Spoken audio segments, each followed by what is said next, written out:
Perkenalkan, nama saya Mentoli Purba, NIM 1901011042, Grup B, semester 3, mata kuliah Dasar-Dasar Pendidikan dengan dosen pengampu Grace L.A. Sihombing M.Com. Di sini, saya akan membahas 5 materi. Yang pertama, landasan pendidikan. Yang kedua, asas Tutwuri Handayani. Yang ketiga, asas belajar sepanjang hayat. Yang keempat, asas kemandirian dalam belajar. Yang kelima, kegiatan dalam mengembangkan kemandirian belajar. Baiklah, di sini saya akan membahas materi yang pertama, yaitu landasan pendidikan. Apa sih itu landasan pendidikan? Landasan pendidikan merupakan proses kecakapan-kecakapan fundamental dan kegiatan manusia yang terarah untuk merubah tabiat, kemampuan, sifat, dan tingkah laku yang bernilai positif di dalam masyarakat. Landasan dan asas tersebut sangat penting. Mengapa? Karena pendidikan sebagai pilar utama terhadap perkembangan manusia dan masyarakat suatu bangsa tertentu. Adapun 7 jenis-jenis landasan pendidikan yaitu: yang pertama, landasan historis. Landasan historis merupakan landasan pendidikan yang berhubungan dengan sejarah pendidikan. Yang kedua, landasan filosofis. Landasan filosofis merupakan landasan yang erat kaitannya dengan makna atau hakikat pendidikan yang berusaha menelaah masalah-masalah pokok tertentu. Yang ketiga, landasan psikologi. Psikologi dapat diartikan sebagai suatu ilmu yang mempelajari tentang perilaku individu dalam berinteraksi dengan lingkungannya. Fokus psikologi dalam pendidikan adalah proses belajar mengajar. Yang keempat, landasan sosiologis. Sosiologi mempelajari berbagai tindakan sosial dalam realitas sosial. Banyaknya realitas sosial menimbulkan lahirlah berbagai cabang sosiologi, yaitu sosiologi kebudayaan, pendidikan, agama, dan ekonomi. Yang kelima, landasan kultural dan Tutwuri Handayani. Landasan sosial kultural mengandung makna norma hidup yang bersumber dari norma kehidupan yang berbudaya dari suatu masyarakat tertentu. Yang keenam, landasan ipteks, landasan historis. Pendidikan sangat dipengaruhi oleh sejumlah iptek, terutama ilmu-ilmu perilaku. Ilmu-ilmu perilaku itu mencakup antropologi, sosiologi, dan psikologi. Adapun tujuan dari landasan pendidikan itu ada 4. Yang pertama, pendidikan menjadi hak seluruh manusia tanpa terkecuali. Yang kedua, pemerataan pendidikan baik dari segi kualitas maupun kuantitas. Yang ketiga, terjaganya hak pendidikan sebagai dalam kalangan manusia tanpa syarat. Yang keempat, pendidikan berfungsi sebagaimana mestinya, yakni memajukan dan membantu manusia. Adapun fungsi dari landasan pendidikan itu ada 3. Yang pertama, sebagai pijakan utama yang kokoh dan adil untuk memastikan keadilan pendidikan seperti dalam landasan hukum pendidikan. Yang kedua, barometer untuk memastikan kualitas pendidikan yang terarah sesuai dengan kebutuhan dan tujuannya. Yang ketiga, landasan perlindungan hukum untuk menjaga keadilan dan pemerataan sosial dalam belajar. Baik, materi yang kedua yaitu asas Tutwuri Handayani. Asas Tutwuri Handayani merupakan asas pendidikan Indonesia yang bersumber dari Taman Pendidikan Indonesia yang dikemukakan oleh Ki Hajar Dewantara, yaitu seorang perintis kemerdekaan dan pendidikan nasional. Ada 2 makna Tutwuri Handayani. Yang pertama, Tutwuri artinya mengikuti perkembangan anak dengan penuh perhatian berdasarkan kasih sayang dan tanpa pamrih.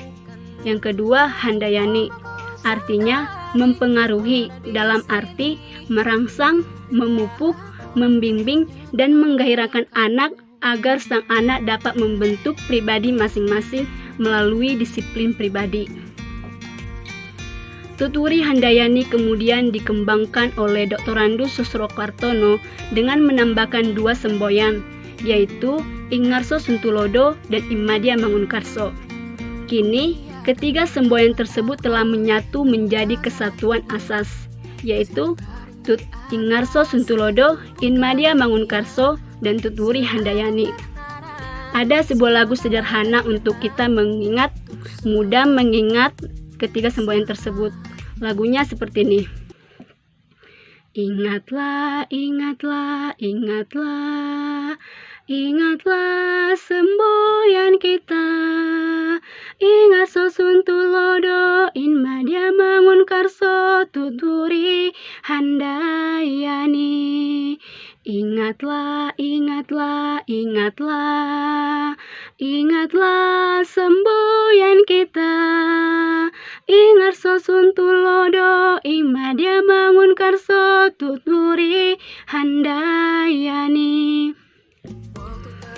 Dari ketiga semboyan tersebut memiliki arti masing-masing.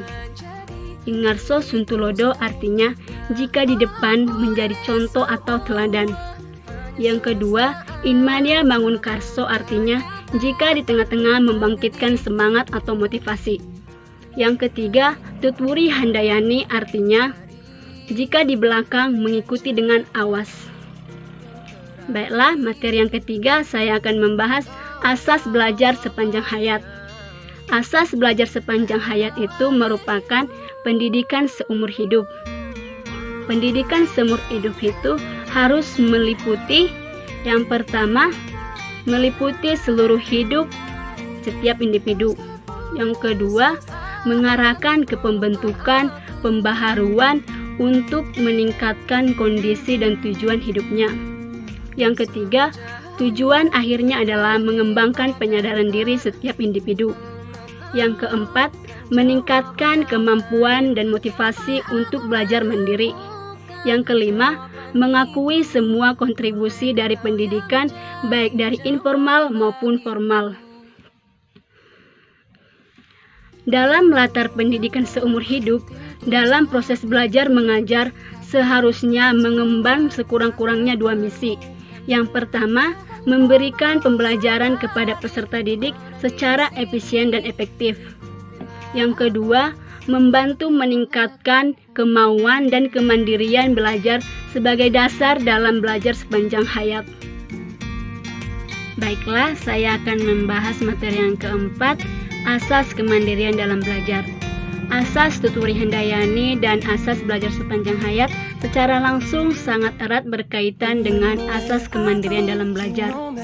Asas Tuturi Handayani didasarkan pada asumsi bahwa pada proses belajar mengajar, peserta didik mampu untuk belajar mandiri. Kemandirian dalam belajar dapat dikembangkan dengan menghindari campur tangan guru. Namun, guru harus selalu siap ketika diperlukan untuk membantu para peserta didik. Perwujudan asas kemandirian dalam belajar memerankan guru dalam peran utama sebagai fasilitator, informator, dan motivator. Sebagai fasilitator artinya guru harus mampu mengarahkan peserta didik dalam mengembangkan kemandirian belajar. Yang kedua, sebagai informator artinya guru harus mampu menuntun peserta didik untuk belajar dari sumber-sumber lainnya, baik itu dari buku, internet, dan sumber-sumber lainnya, agar informasi yang diterima oleh peserta didik tidak hanya bersumber dari guru saja, tetapi mereka mendapatkan sumber dari berbagai sumber lainnya, sehingga informasi itu bisa menambah wawasan mereka. Sebagai informator, artinya guru harus bisa memotivasi peserta didik untuk mandiri di dalam belajar. Baiklah, materi yang kelima, kegiatan mengembangkan dalam kemandirian belajar. Kegiatan dalam mengembangkan kemandirian belajar ada beberapa hal. Yang pertama, cara belajar siswa aktif. Guru harus mampu membimbing, mengarahkan peserta didik untuk benar-benar aktif di dalam kegiatan proses pembelajaran di kelas. Yang kedua, belajar dari modul, paket, belajar, dan internet. Guru harus menuntun peserta didik untuk belajar dari buku paket, internet maupun sumber-sumber lainnya sebelum pembelajaran dimulai. Ketika mereka pembelajaran dimulai, peserta didik sudah memahaminya terlebih dahulu. Yang ketiga, pusat sumber belajar yang memadai. Ini adalah tergantung dari fasilitas yang disediakan oleh sekolah, misalnya perpustakaan.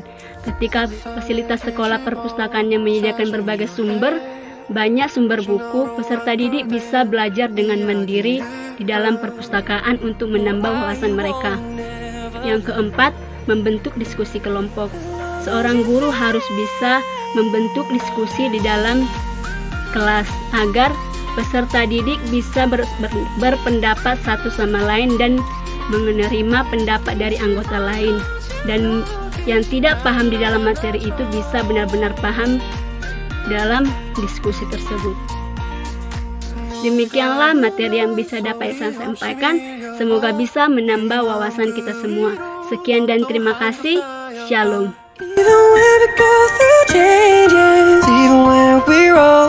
Remember that I told you I found my way back home.